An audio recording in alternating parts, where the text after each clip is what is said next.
have the opportunity to have a sit-down interview with Miss Marian. You may start your interviews po, guys.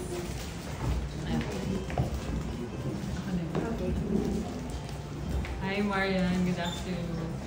How does it feel na ang dami ng nanood ng balota, nakanood na dito sa mainstream? Super happy. Magmamay pa ba ako? Sige. Super happy kasi parang hindi namin na-expect na aabot kami ng ika-4th week, di ba? 4 week na namin. So sabi ko nga, meron pa bang pang-5? Parang sabi nila, sumusobra na daw ako. So nakakatuwa na tinangkilig talaga ng mga tao ang balota. And nakikita ko kasi ang dami mong nire-repost ng mga, syempre tinatag ka ng mga nakanood, ng mga tao, ng fans. Ano yung mga feedback na tumatak sa'yo? Ang dami, parang sinasabi nila, parang ang dami lang realization dun sa pelikula. At nakakatuwa dahil itong mga ito ay mga bata talaga, mga estudyante. So ayan, at gusto ko din magpasalamat dun sa mga teachers na parang sinasabi niya dun sa mga estudyante nila na manood talaga ng balota. So sa mga teacher, Emmy, at totoong buhay, salamat sa kanila. Thank you, congratulations. Hello po, Miss Marian. Angelica Villanueva po from Manila Standard. One question lang po. Ano po yung feeling niyo na nag-i-spark po ng discussion, yung film niyo na parang nagbibigay po ng opinion bigla yung mga tao na, ay, ganito pala. Siguro yung isa sa pinakamaganda kapag gumagawa ka ng isang pelikula, yung ini-invoke nila yung sarili nila at gusto lang ma-realize o alam mo yung ma-extend kung ano yung gusto nilang iparating sa mga tao. Yun yung talagang gusto ng balota. Kumbaga yung message ng balota yung gusto natin ibigay sa kanila. Ngayon kapag yung mga discussion sila at mayroon silang pinag-uusapan ng mga topic about the balota, ay ganito ba? Anong gagawin natin sa mga kabataan? Ganito.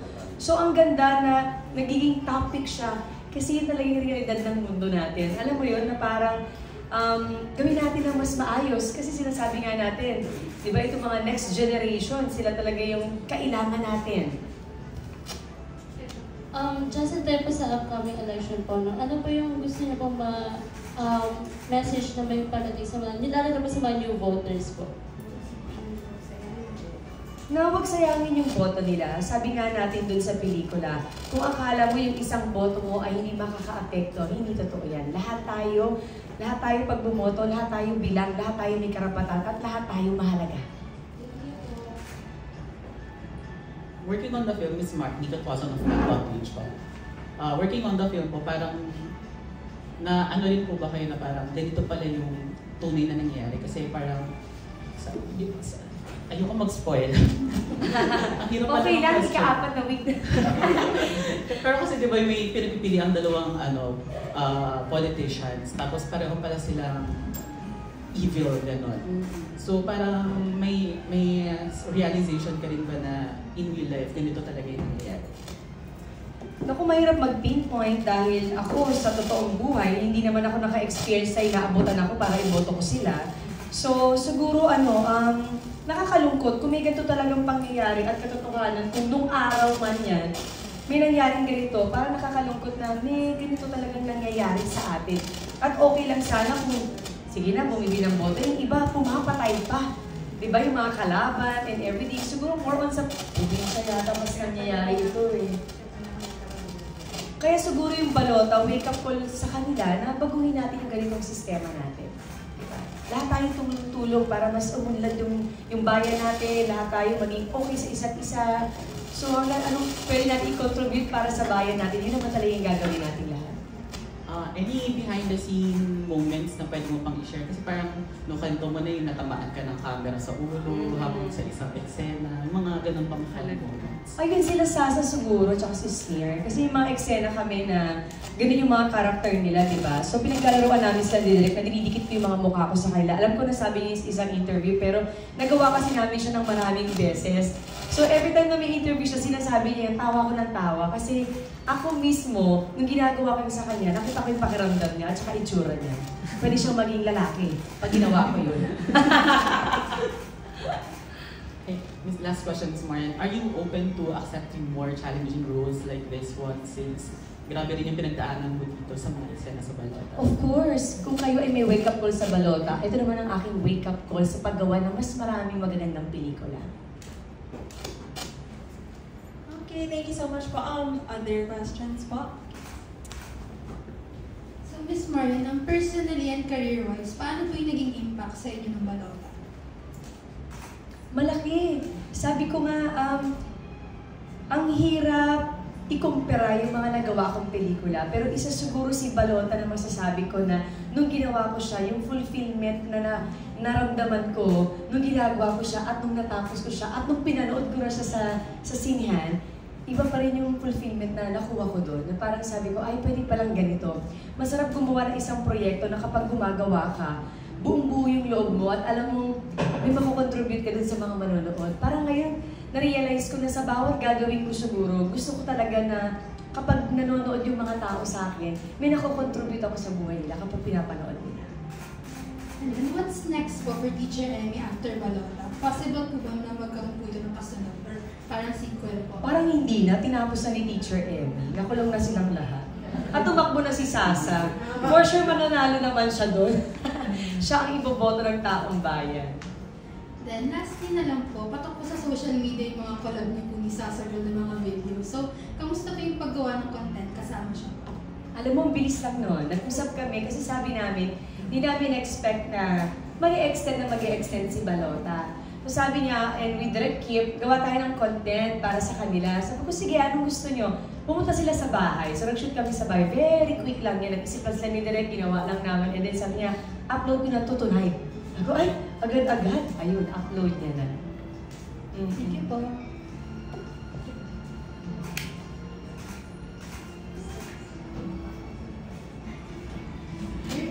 Marian, so congrats again kasi 4th week na papunta na yata tayo ng 5th, 6th week. Tinanong ko na rin yan.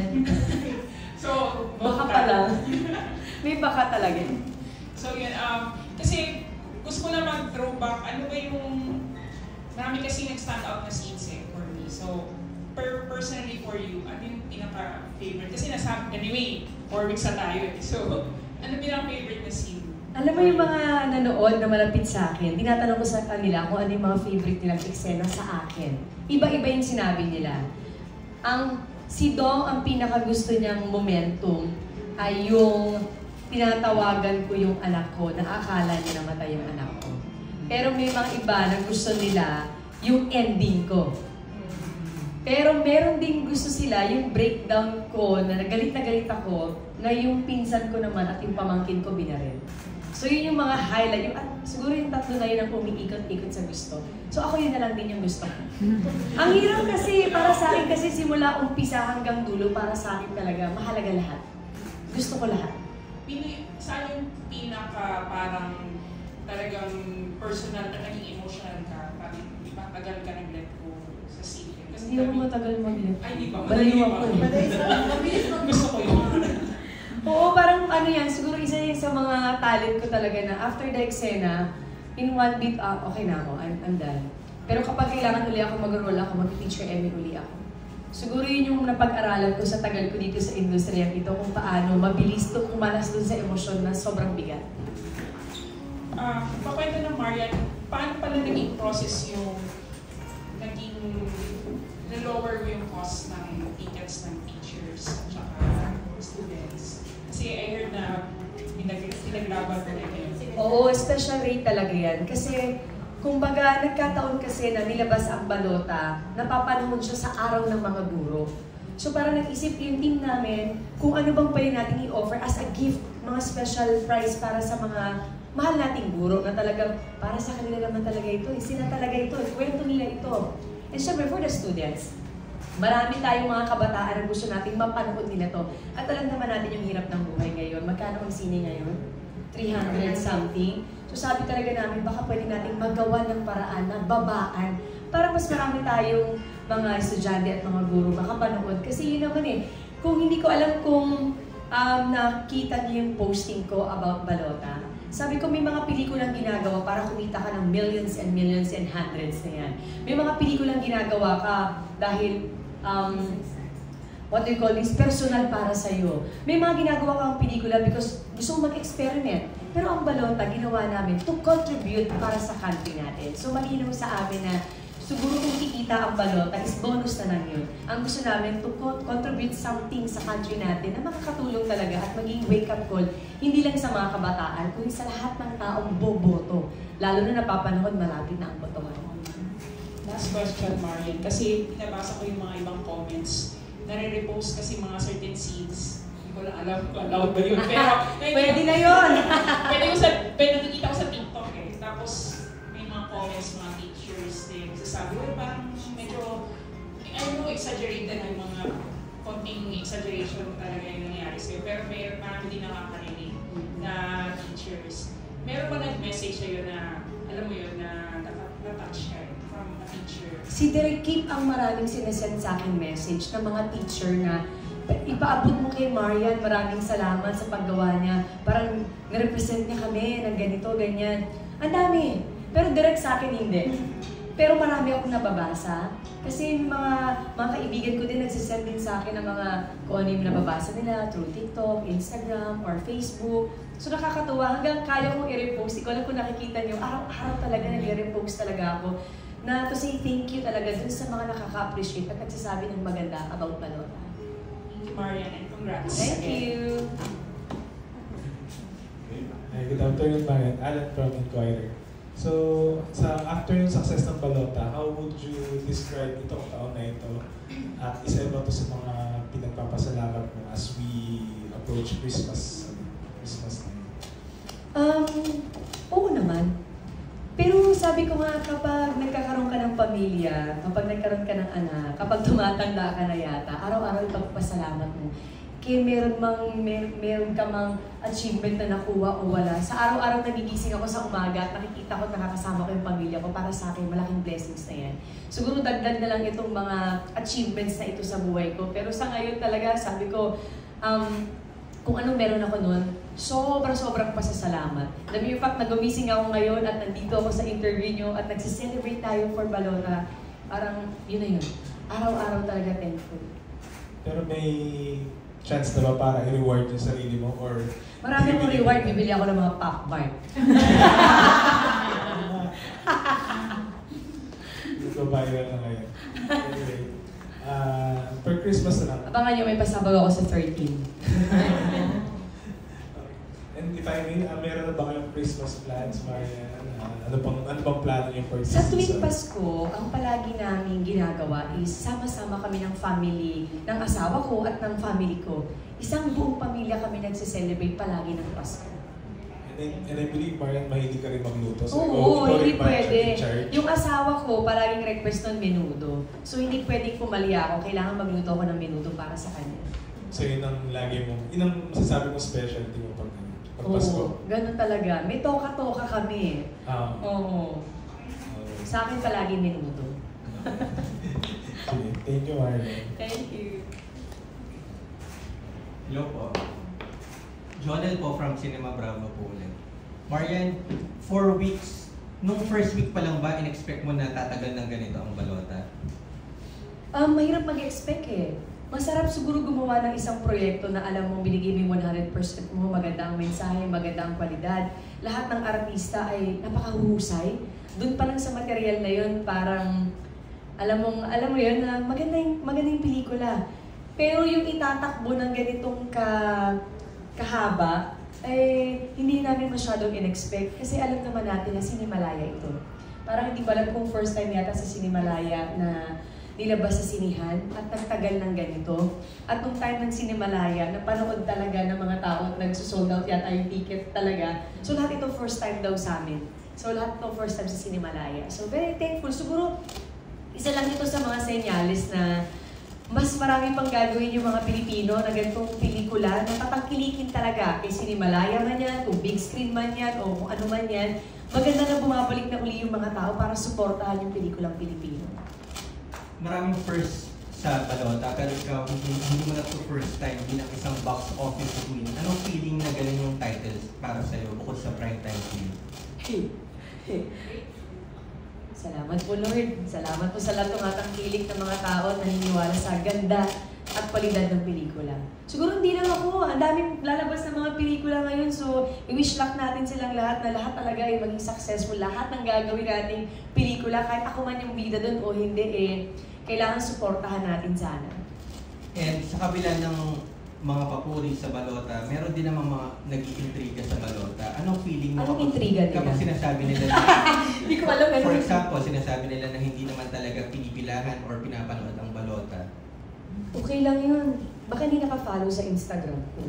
Kasi nandun lahat ng mga sold out tickets ko at yung pila and yung mga comments ng mga tao. Okay lang yan.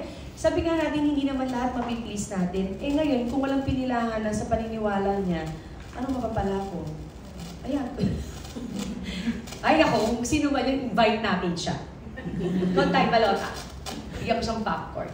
And lastly na lang, ano ang message mo sa mga kabataan naman? Kasi syempre isang focal point din ng balota ang mga kabataan. Yung tulad ng sinabi ko kanina na mahalaga yung bawat boto ng mga tao, lalo na yung sa mga kabataan na hinuhubog natin sila sa mga susunod na henerasyon natin. Sabi nga nila, di ba, yung mga kabataan, pag-asa ng bayan. Para sa akin, naniniwala pa rin ako sa kasabihan na yan. Kaya huhubugin natin sila, alam mo yun, i-open natin kung ano yung mga posibilidad para sa kanila dahil naniniwala tayo. Mga gawa talaga yan at magiging posible talaga yan. Thank you and congratulations. Thank you. May nabasher pala tayo, hindi ako aware. Hindi ako aware. Meron pa po bang may gusto magtanong? Okay. Miss Marian, habol lang ako kasi nakita ko ni-repost niyo yung isang photo na parang nasa gitna yung balota tapos dalawang poster ng films na international. So ano yung naging reaction mo nung nakita mo yung... Actually, sinendang lahat sa akin yun ng aming editor na si Chuck at ang director ko si Direk Kip. Sabay silang nag-send sa akin. Parang, oy, kahit kalit-liit naman ang aming poster, nandun pa rin kami, di ba? So, nakaka-proud, nakakatawa, nakataba ng puso. Laban, Pinoy. Oh, charm.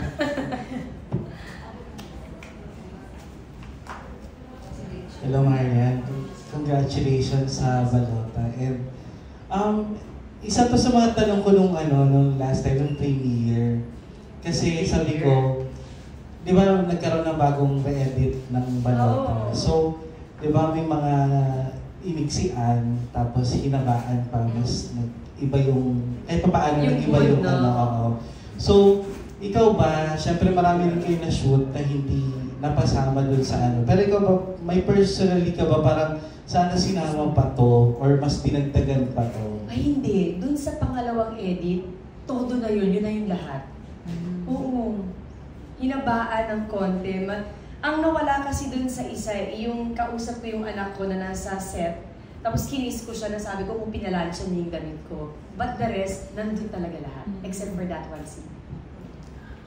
And, ito na lang, sa estado ng buhay mo ngayon, kasi talagang, syempre, coming from Rewind to Balota, talagang box office, hindi naman natin maki-question yun. Pero ikaw ba, as an artist ngayon, ano ba mas mahalaga sa'yo? Yung parang, yung box office or award, ayun. Siguro mas mahalaga sa akin yung fulfillment na mararamdaman ko pag ginagawa ko yung isang trabaho ko. Kasi minsan kahit na sabihin mong box office ka or nanalo ka ng Best Actress, pero yung sa ikaw mismo, kasi at the end of the day, wala naman kayong lahat eh. Ako yung makakaramdam, ano ba yung mahalaga sa akin? So para sa akin, mahalaga na gumawa ng magandang proyekto na habang ginagawa ko yun, may fulfillment akong nararamdaman. At yan ang naramdaman ko sa balota. And syempre with balota, mas maraming excitement. Pero all of the above na lang natin, baka magtampo yung grasya sa atin. Diba? And ito, ano na lang po yung next kay Miss Marian? Kasi syempre, ang bongga ng 2024 sa'yo. What's in store for Marian in 2024? Ano ba? Madami kami pinag-uusapan, pero sabi ko nga, ang balota kasi is wala sa scheduling ko. Kasi ang ginawa ko na yung soap ko na may Guardian Alien. Dapat nga mas mahaba pa, pero sabi ko parang hindi ko na yata kaya. Hanggang sa pumasok si balota na wala sa scheduling ko. So sabi ko, baka mas excited ako na hindi masyadong pinaplano kung yung mga gagawin mo na minsan may dumadating sa'yo ng mga projects, tapos gagawin mo na lang. Parang last week, merong lumapit na gusto gumawa ulit ng pelikula na gusto nila ako yung bida ng sa pelikula na yun. Hindi ko na-expect na dadating sila sa akin. So tingnan natin. Pwede ba teaser? Ano yun? Huwag na yun. Di pa naman ako ma-oo. For next year. For next year yun. For next year. Teleserye. Teleserye, of course, yung GMA palagi naglalambing na kailangan next year meron ako. Sabi ko naman, basta may magandang proyekto at naaakma na sa akin, di ba? Why not? May naisip ka ba? Thank you, Miss Marian.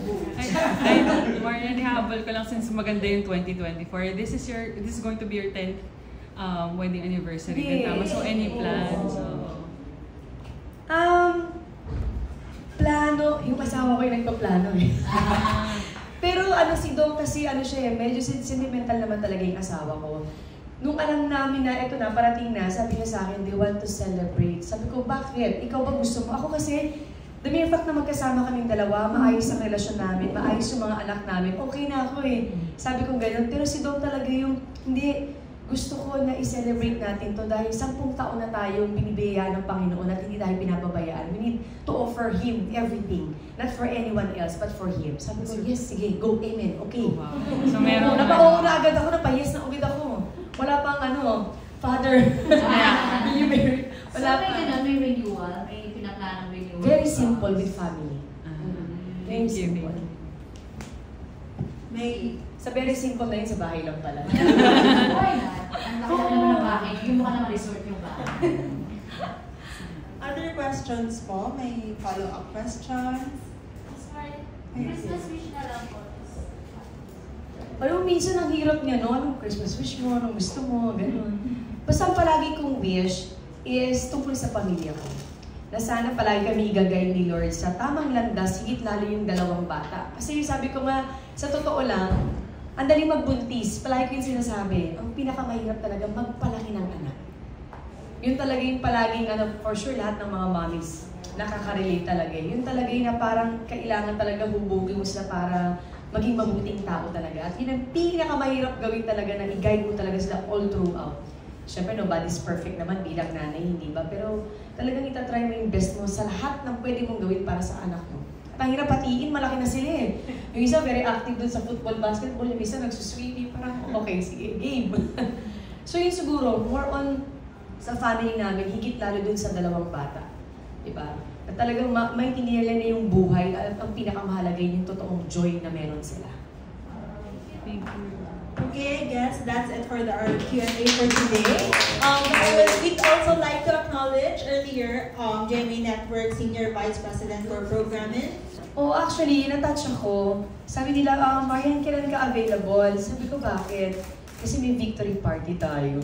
Di ko alam kung anong maramdaman ko na sobrang saya ko, na natiri-eyed ako na parang sabi ko, wow Lord, thank you sa lahat ng blessings na ito. So, i-extend ko yung pasasalamat ko sa inyo sa pagsusulat nyo ng maganda sa balota, sa review sa balota. Kasi mula premiere night hanggang dulo, hanggang ngayon sa victory party, nandito kayo para suportahan talaga ang balota. So, thank you, thank you. So, let's celebrate and let's get it on and eat. Thank you, Ms. Marian. Thank you. Sa dami kasi siyempre naghihiwalay and all. Ano yung secret? 10 years. Siyempre Parang, showbiz marriage. palagi ko ito sinasabi, parang wala ako sa posisyon para magsabi kung anong formula. Kasi nobody's perfect naman talaga in a relationship. Pero ang maganda siguro kung alam ng bawat isa't isa na nasa sentro talaga. Wala talaga, si Lord talaga yung nasa sentro talaga namin. Anything na mangyayari, kailangan nandun talaga siya. Square kaya kami, rectangle, nandun siya, nandun kaming dalawa ni Dong sa gilid. Lahat talaga. Siguro, ang isa din, habang siguro pag tumatanda ka na, nababawasan yung mga issues nyo. At iba yung nagiging priority nyo. Pero kung practical lang, like for example, like bago matulog, kailangan bati kayo, mga ganun. O ganun kami ni Dong eh. Minsan corny, dito kami nag-aaway. Arte-arte na lang ako para kunwari may issue kami. Wala talaga eh! Kasi siguro priority namin is mas pagtibayin pa yung pagmamahalan namin sa isa't isa. Kasi yun yung gusto namin ipakita dun sa 2 bata na ito talaga yung love. Lalo na may babae kami. So ito dapat yung pipiliin mo kung meron mang something. Si Sixto, ako din para sa kanya. So as much as possible, gusto namin maging role model kami ng 2 bata. Kasi as a parent, ngayon, alam naman natin yung mundo. So gusto talaga natin, mahubog natin sila na mas maaayos talaga mga bata. Pero kasi talaga sa showbiz, di ba? Parang... Oo eh. Nakakalungkot nga kapag may narinig tayo mga ganyan eh. Pag ganun ba na-affect ka? Hindi, parang ang point ko lang, kung kilala ko, magpapahinga muna ako, tapos iti-text ko talaga. Nagte-text talaga ako na, kamusta ka? Baka may kailangan ka, you just let me know. Pero para mag-usisa kung anong dahilan, parang maling-mali yun. Never tayong gagawin. Never natin gagawin. Okay. Thank you. Kasi baka alam mo yun, pag matanda ka na, parang hindi na issue sa inyo, nag-matured na din parehas. Lalo na ako, di ba? Ang laki ng Diyos ko, Lord. Matanda. Grabe na. No, I mean yung realization mo, yung Di ba maturity. parang silang Leo? Di ba parang silang Leo? Si Dong kasi is wood eh. Ako, fire.